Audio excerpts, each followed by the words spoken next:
PTI पर इस वक्त डील के इल्जामात लग रहे हैं और जाहिर है कि बुशरा बीबी की रिहाई को बानी पीटीआई के लिए सबसे बड़ा रिलीफ करार दिया जाता रहा है और इनकी रिहाई को भी डील की नज़र से देखा जा रहा है। और दी न्यूज़ में शाया होने वाली खबर भी इस बात की तरफ इशारा कर रही है। दी न्यूज़ की खबर के मुताबिक अली अमीन गंडापुर को मालूम था कि बुशरा बीबी को किसी और केस में गिरफ्तार जाएगा। वो काम की जानिब से उनको आगाह किया गया कि बुशरा बीबी की अटियाला जेल से रिहाई के बाद उनकी महफूज नकलो हरकत को यकीनी बनाने की खातिर उनके लिए सिक्योरिटी भेजी जाए।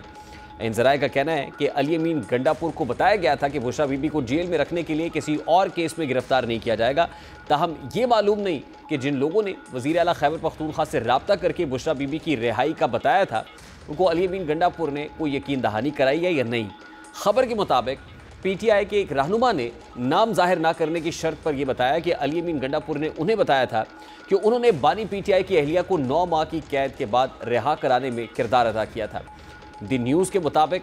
पार्टी के अंदर ये बातें चल रही हैं कि बानी पीटीआई, बुशरा बीबी और अली अमीन गंडापुर वो 3 लोग हैं जिन्हें इल्म होगा कि बुशरा बीबी को क्यों और किन शराइत पर गिरफ्तार नहीं किया गया और उन्हें जाने दिया गया है। अब खबर के मुताबिक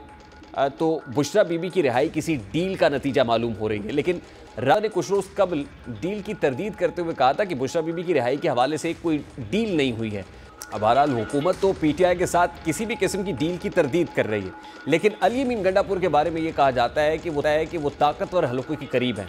और जब वो जलसे जुलूसों के दरमियान गायब होते हैं तो फिर पसे पर्दा बानी पीटीआई को लेकर बैकडोर राब्ते भी करते हैं। अब सवाल ये है कि अगर बुशरा बीबी की रिहाई किसी डील का नतीजा है तो फिर बानी पीटीआई ने तो अपने मौक़िफ़ से तो बहुत बड़ा यू टर्न लिया है। बानी पीटीआई का तो ये दावा है कि वो किसी किस्म की डील नहीं करेंगे, चाहे उनको सारी ज़िंदगी जेल में गुजारना पड़े।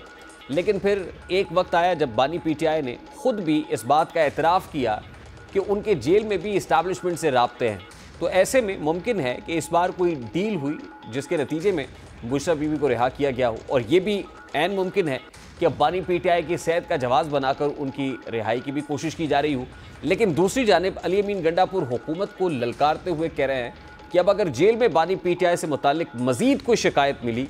तो पूरा मुल्क दिया जाएगा। अली अमीन गंडापुर जो पब्लिकली जिस टोन का इस्तेमाल कर रहे हैं, अब अगर तहरीक इंसाफ डील के नतीजे में अपने मामलात को हल करना चाहती है तो फिर एहतजाज और मुल्क बंद करने की धमकी किस लिए दी जा रही है? क्योंकि सलमान अकरम राजा जो इस वक्त पाकिस्तान तहरीक इंसाफ के सेक्रेटरी जनरल हैं, लीगल टीम को हेड भी कर रहे हैं, वो भी सड़कों पर अदालत लगाने की बात कर रहे हैं। अब ये 2 तरह की हिकमत अमलियाँ हैं। एक वो हिकमत अमली है जो पब्लिकली जाहिर की जाती है अवाम के अंदर अपने वोटर सपोर्टर्स को, और दूसरी हिकमत अमली वो है जो पसे पर्दा इस्तेमाल की जाती है और जिसका सिर्फ क्लोज़